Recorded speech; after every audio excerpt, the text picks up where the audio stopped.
So, ayun, marami nagtatanong, ano ba ang itsura ng Toktok Rider app? So, ito yung itsura ng Toktok Rider app. Tapos, pag rider ka, ito yung app na gagamitin mo. Tapos, ipipress mo siya para ma-open. Tapos, ipipress mo yun, go online. Press natin. Tapos, mula doon, makikita mo tong mga to, i-refresh mo, makikita mo itong mga to, ito yung mga orders na pwede mong aksepin. Ito, 1, 2, 3, 4, 5, 6, 7, 8, 9, 10, 11, 12, 13, 14, 15, 16, 17, 18, 19, 20, 21, 22, 23, 24, 25, 26, 27, 28, 29, 30. So, 30 jobs ang pwede natin aksipin. So, mamimili tayo dyan. Kunyari, ito yung napili natin. So, i-click mo lang na ganon. Tapos, makikita mo yung details. Basahin mo yung details niya. Nakalagay, order as soon as possible. Tapos, ito yung sender's name. Ito yung recipient's name. So, pag okay na sa'yo yan, i-click mo lang yung accept order. Ayan.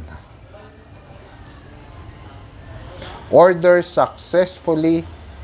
Makikita natin, order successfully added. On my way to pick up the item. Okay? So, akin na yung order na yon. Puntahan na natin.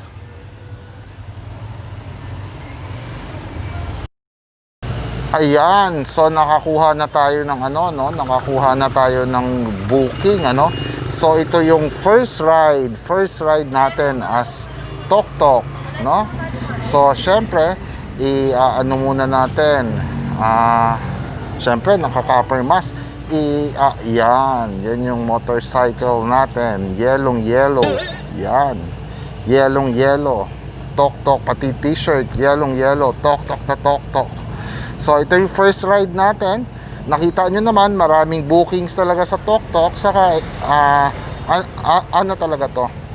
Legit po talaga siya, no? So, inabot ako ng gabi after work. Bali, umulan kasi kanina, kaya ngayon lang ako magi-start. Mamaya papakita ko sa inyo yung first ride natin as Toktok Rider. See you!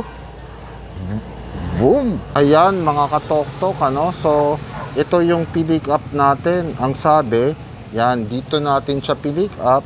Yan, dyan. So, ang sabi po, Korean griller po ito. Yan po yung item. Dito po natin pick up yung first item delivery natin. Tapos, on the way na po tayo para ihatid tong item na to. Ito ma'am. Aha. Thank you, ma'am. Bali, yan po yung unang delivery natin. Thank you, ma'am. Salamat po. Thank you, ma'am. Yan. So, lag tayo. Yan. So, yan mga katoktok, no?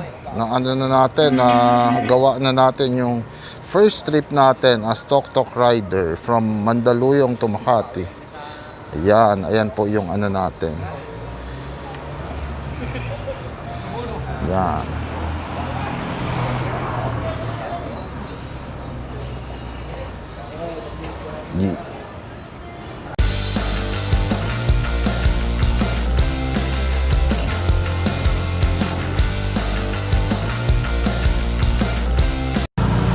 Yan, so makikita natin kahit bawal pa bumiyahe.